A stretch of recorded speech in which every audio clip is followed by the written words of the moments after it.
What's up, guys? My name is Robert Brooks. Welcome to a day in the life. We're here at Primal One Baseball in Gaithersburg. Come get a day of training in with me.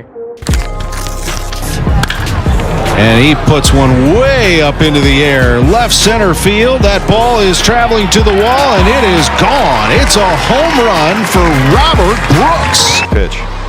Swung on line drive right back through the box into center field base hit. Robert Brooks with his first AAA hit. Just 1-2 to Arnold. Swing and a miss, strike three. This is 0-2. Swing and a miss, strike three. Garfield's in the game at the time. 2-2. Cut on a miss, strike three. Yasavage strikes out the side in the top of the fifth inning. Welcome back to another day in the life. Minor league baseball player. My name is Robert Brooks, for those who don't know. Did this last year. It was awesome. We had a great time. I'm back with Nick Betson, Shots by Nick. That'll be right here. We are heading over to train at the moment. We are in Gaithersburg, Maryland this off season, just enjoying time with family, living out here for the off season and training. I've been lucky enough to get to train with Tommy Johnson, Dr. Tommy Johnson, that is. And he and I have been working on just a lot of things in terms of opening up my movement patterns, making sure that my hips can rotate efficiently, and just obviously overall strength. So, that's gonna be a little bit of what we got today. Today is arm day. It's every day is kind of a total body in our workout, but today's main focus is gonna be dumbbell bench press. So that'll be fun. We'll take you guys along with that, move some weight around. We're excited to get going, excited to keep this great off season going. It's about the middle of December now, so we got another month and a half until we leave for Florida and things really start picking up. In the off season, I am currently training about 5 days a week. I'll train Monday through Friday, and Monday, Wednesday, Friday are gonna be more of my heavy lifting days, while Tuesdays and Thursdays are more of my bat speed training days. On my Monday, Wednesday, Friday, I come in, get loose. Tommy and I hit for about, depends on the day, but 30 minutes to an hour, depending on what we're kind of working on that day. And then we'll hit a lift afterwards. Monday's emphasis is deadlift. Wednesday's emphasis is dumbbell bench, and Friday's emphasis is some sort of leg activity. So this training block, it's rear foot elevated, essentially Bulgarian squats. So training 5 days a week. I take the weekends off. I work really, really hard during the week so that I can enjoy my weekends. And are you hitting and throwing every day? I am hitting and throwing pretty much every day. A lot of my emphasis for this off season is working on my transfer speed and my arm strength. So I've been working on doing my plyo balls, my plyo care, which is also great for arm care, taking care of myself, making sure that I'm healthy and stay healthy for this upcoming year. And just making sure that I can keep my pop time, going down. Last year, my average pop time dropped from where it was to where I wanted it to be, and that number can always go down. So that's kind of what I'm shooting for. And then I am hitting every day. Even on the bat speed training days, it shifts a little bit in how my program is set up. But Monday, Wednesday, Friday, more machine with hit tracks, looking at kind of exit velos, launch angles, stuff like that, with Tuesday and Thursday being more emphasized around how hard can I swing weighted bats, underload bats, stuff along those lines. Yeah, the organization kind of reaches out before what's called the dead period. The dead period is about a 6-week long period during the holidays where they're not allowed to reach out to us. We can reach out to them if we need help, but they're not allowed to reach out to us, and that gives us kind of time for us to kind of put our head down, work hard, enjoy the holidays as well with our families, but allows us to kind of bridge that gap between, it's like essentially middle of November to beginning of January. So yeah, the organization gives us workout plans, but they give you the opportunity. Like, for example, I'm working out with Tommy and he's writing my program. So they let me do that because that's what's gonna work best for me. And at the end of the year, we have meetings, we have end of year meetings, and they go over some statistics about, hey, what did you do well this year? What did you not do as well this year? What can you improve on? Stuff like that. So that's gonna be, that is stuff that I discussed with Tommy at the beginning of the offseason and said, hey, this is what they want me to work on. This is what I want to do to get to those levels. You know, especially having a little bit of time in AAA this year, I really want to make sure that I'm spending this year at least in AAA and ideally debuting this year. So anything I can do, anything the organization wants me to do that can improve my overall talent as a baseball player, I'm going to go ahead and do that. As somebody that's in the Blue Jays organization, it was so cool to get to watch the postseason run that the Blue Jays had this year. You know, through spring training and being in AAA and meeting all these guys and getting to see the overall success of guys this year and how close they were. It was so cool to get to watch that, and just, you know, especially the guy that I feel I had, you know, at least a little bit of an impact on, and I was able to kind of watch was Trey Savage and his just skyrocketing through the minor leagues, and then having as much amazing success as he did in the big leagues and you know, in the World Series, pitching in the World Series at 22. Getting to, you know, play with Trey. You know, Trey was such a great clubhouse guy, such a great teammate. And I think it was interesting for him because he never got to like settle in. He was living out of a suitcase the entire year, just how long he was at each affiliate. But, you know, I think he spent a good amount of time in AA, and I got the opportunity to catch his bullpens and catch his final AA outing. And it just, that kid is so talented and just works really hard to be who he is. And, you know, I think he's going to be a fantastic Blue Jay for a really, really long time. But it was so cool getting to watch these guys compete at the highest level. And, you know, at the beginning of the year, getting to share a clubhouse with guys like Vladdy, Max Scherzer, Chris Bassett, Bo Bichette, like watching these guys go about their business, and Ernie, like just every single person that was, you know, able to make a really, really important contribution to the Blue Jays postseason run. Like, it was really, really cool to be able to watch that, and I couldn't be happier to be a part of an organization that was so close and will continue to be, you know, World Series contenders for the years to come. So these are the mitts I received this year. I was lucky enough to sign a deal with All-Star. Everybody at All-Star has been so amazing to me. I could not possibly say enough great things about them. I was able and lucky enough to get to try out the Japanese mitts. This is the All-Star Japan R20, and this is the open back. So this is what I was using in game. Just the sound of these. It's an interesting model because I go actually 3 in the pinky and finger out because of the way that it's shaped. And then this is the one I'm breaking in currently. This is the All-Star Japan R21. This one is a closed back, so you don't really see this too often in catcher's mitts, like a closed back model. So I've been breaking this one in, messing around with it. I like the open back of mitts just kind of from the past, but I'm trying this one out. This one's a lot of fun, but they're really, really cool. Like, you can see the indenting in the middle, All-Star, move forward, rise above. Everybody over there, Stan Jurg has been absolutely incredible to me. I can't possibly thank them enough. I use their gear. I can't recommend them enough. The headgear helps keep me safe, keeps my head turned into scrambled eggs. So they're fantastic. I couldn't recommend these enough.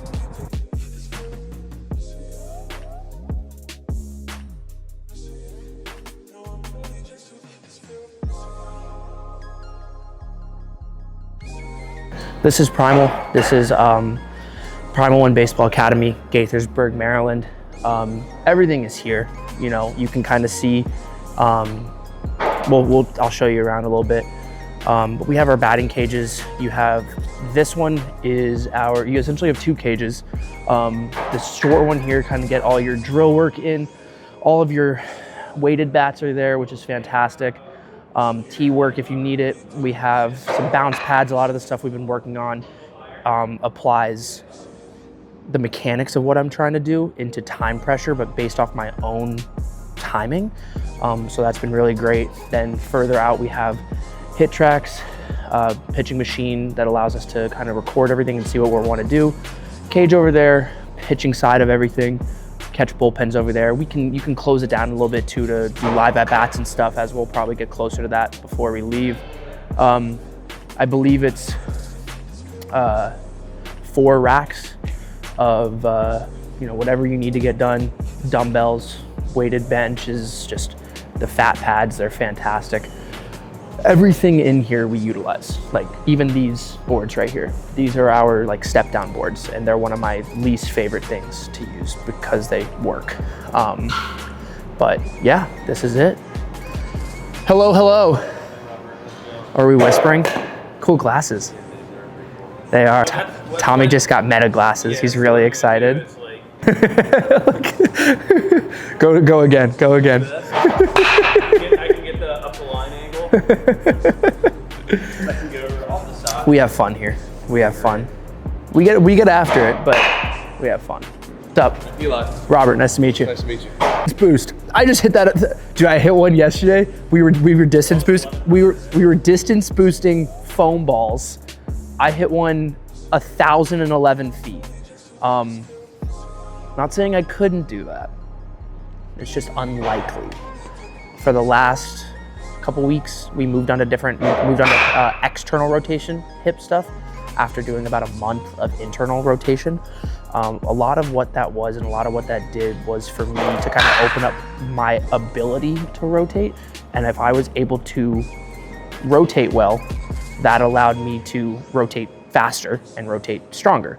And a lot of what we've been working on is rotating, but you have to get into your brakes. And if you can rotate really hard into your brakes, that'll throw the bat really fast at the ball, in theory. Still got to make contact with it. So right now I'm setting up part of my drills. A lot of what I'm trying to feel right now is to not be like as pushy with the bat and allow the bat to kind of lay down flat and get in the zone. And if I can feel that and this move initially, that will allow me that when I start moving forward and rotating, my bat will lay flat and it won't go this way, but it'll go flat here. I'll rotate, my knob will still come through the zone with the ball, and my bat can kind of start accelerating a little earlier and be in the zone longer. So for that right now, what I am feeling and what I'm going through is essentially all I do is I isolate my arms, my upper half, and I'm just loading, snapping. Feel this down here, make sure that this is almost like parallel with the ground, and that will allow me to get my bat where I want it to be. So I got about 10 to 15 of these. The thing about this that's really nice is Tommy told me to kind of have a little bit of this extra piece so that I can see it when I'm doing it. And that really helps, as opposed to just being able to like do it from here and now I can't really see it. I can feel it, but I can't necessarily see it. So I got about 15 of these. Now I do the same thing, but now I'm incorporating my body. And a lot of what I've been focusing on too is that when I land, I'm landing on my toe, which I don't want to like try and do that, but for the purpose of the drill, I'm trying to do that. I land on my toe, and then these two things move simultaneously. So I will transfer weight from back to forward, and this will start my rotation. So I got about 15 of those as well. Heel pressure pad. So what I like to do with this is I'll put it kind of directly under my heel bone here. And then when I load, I'm thinking about crushing this. So I try and crush this as much as I can, and that allows me to load into my hips rather than like straight up and down. So if I think about crushing that, that takes away a lot of the thought process of my load. So all I have to focus on really is crushing it, getting over the pad. A lot of this I will do with a water bag. This will allow me to, you know, you can hear it. It's about 8 pounds. And what I really want to focus on is, you know, starting my hands here, load, and I want to try and keep the water as quiet as possible. That way I can control my load and my separation and essentially my stretch. And that's what's going to help me.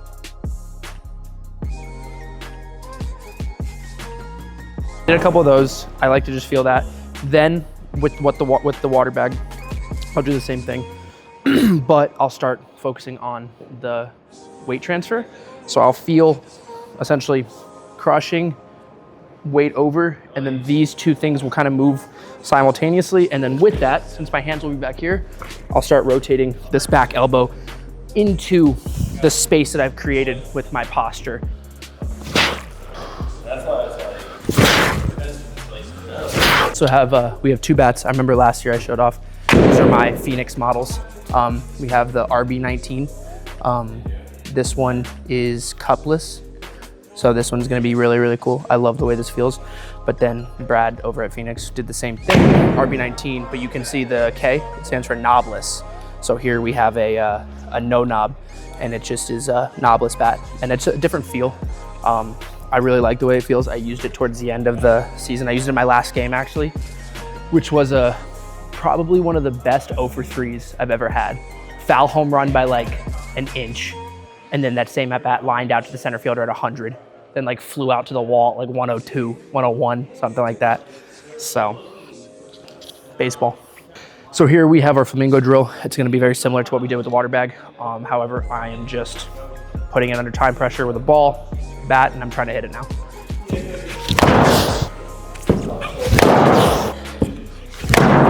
The idea behind being able to use stuff like this is we have other baseballs, but from how close of a distance this is, these baseballs make different movements. So it's not just the same pitch every time where you're able to just like get hot in one spot. You have to be able to adjust up and in, down and away, up and middle, like stuff like that.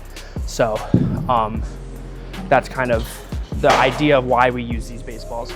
But checked my boxes. I hit 100 with them, which was a lot harder to do. And as you heard earlier, Eli said, hit 100, that's like 110 regular baseballs. So we have good baseballs today. Not guaranteeing 110, but we'll see where the night takes us. So just trying to blend my flamingo stuff into my hitting.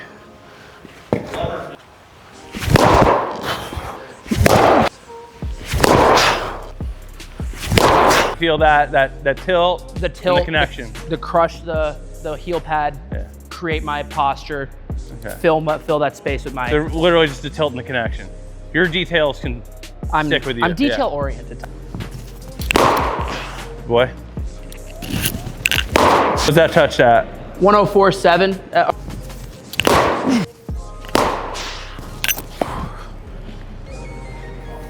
You block that?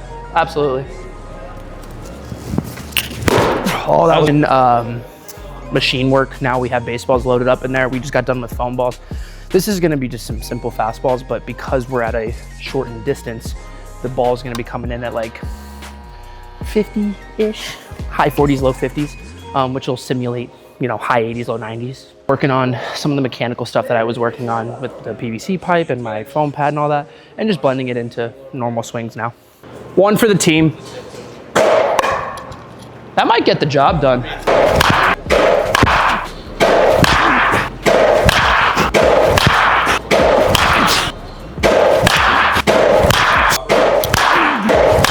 Hi, my name is Dr. Tommy Johnson. I'm working with Robert today. And today we're gonna be taking Robert through more lateral motions for his running and his sprints. We're gonna do some resisted stuff with some release.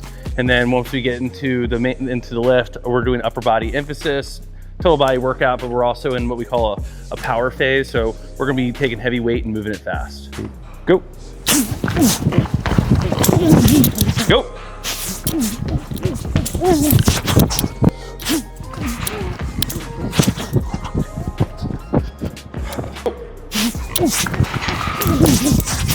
And that when I got in here, my sprint speed was like what, in the high 1.7s? Yeah, 178, 179. So we'll see what it is right now. But my best is I think a 164. They're over there.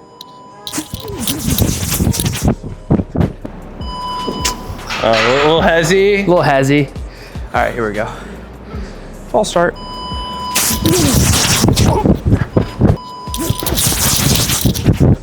Med ball tosses. We have double tap hurdles. So I'm gonna double tap in between each hurdle and then come back. And then we have some water bag jump stop stuff. So it's a lot of like rotational acceleration, lateral movement, and then working on my brakes as well.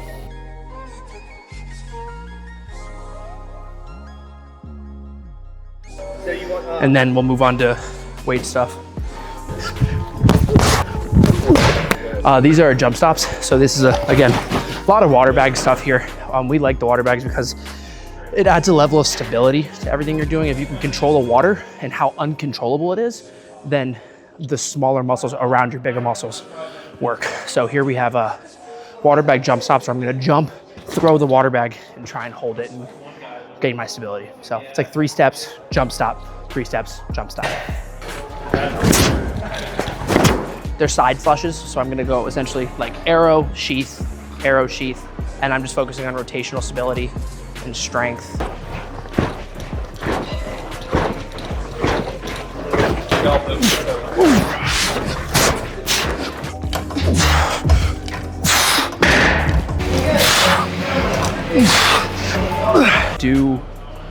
To start, we don't really work up to our weight. It's not necessarily necessary. A lot of what we do is like isometric holds. So you'll see here, like I will put this around my back and I will push like it's a bench press, and that will tell my body to like start up and start going in the movement that I'm about to do. Like I do it a lot when I'm deadlifting. I'll do deadlifts and great, yeah, pull against it. And so I'll push against it 2 by 8 seconds or so. And that'll kind of get my body and my biceps and my shoulders and my chest all ready to go for what I'm about to do. So focus on that like upward range of motion push towards the end. We'll see if this is a little bit better, but I'll give myself a couple seconds to relax. Yeah, that's better. So that's kind of more so the end range of motion. If I can kind of push through that, set us up for success.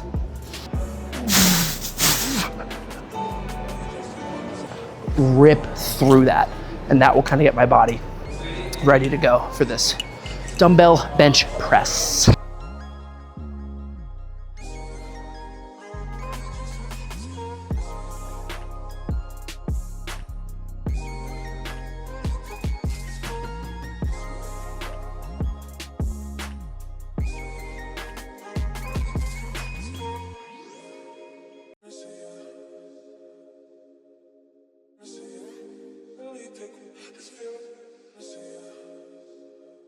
Everything that we've been doing here, you know, if you're an athlete in the Maryland area, Northern Virginia area, I don't know, how close are we to PA? Close enough.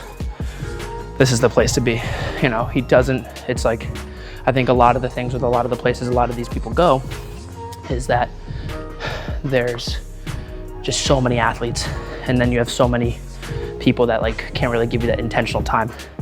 And that's something that with Tommy, like I feel like the intentional time has been really there. So I've been really grateful, really thankful for it.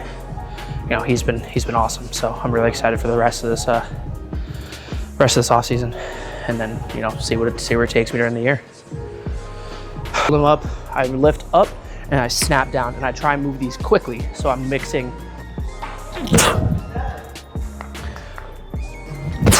So I got my plyo routine. It's gonna be a mix of some reverse throws, which is gonna warm up my back, like my scapula, all my decelerator muscles. And then from there, I'll work heavier to lighter in my forward throws, and that'll get my arm loose to play some catch. So here we go. So then also in terms of intensity, the heavier the weight, like I'm just trying to be super low intent and build my way up.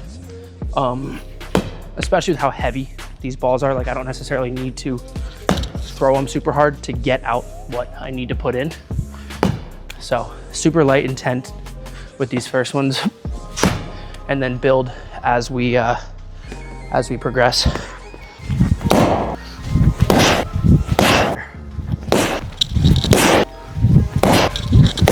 So just playing a little catch. Today is a low intensity throwing day, so I'm not gonna like ramp it up too crazy. Just playing catch with Kyle, and just trying to get the arm moving forward. That's really all I'm super worried about.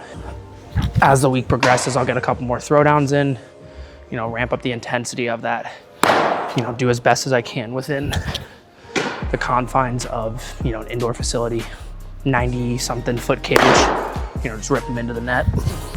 Also, I told you guys, the Japanese mitts, they're a little thinner, but they pop. Pitchers love these gloves. All right, y'all, thank you so much for joining us in Day in the Life. I gotta eat, get some lunch, get off to work, but thank you so much for joining us. I hope you guys enjoyed. Anything else you guys want to see in the next one, let me know.